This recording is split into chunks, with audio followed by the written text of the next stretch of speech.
Ata adam qaqasına elə deyər. Nə istəyir Ayxan? Hə? Nə istəyir? Sürməni atır. Qoy atır, birində 3 dənə sürmə vardı, ondan birini ver Turxana.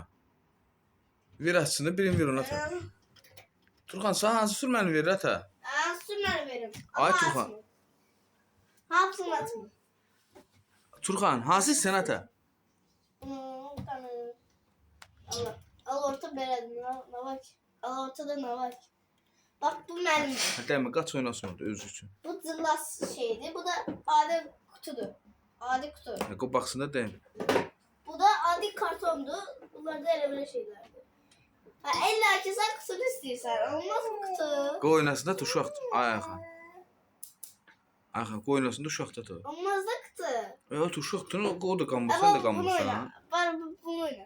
Hə, dəymə, qoy oynasın. Al bunu da oyna. Al. Turxan, nədir o elə ata? Ay yok.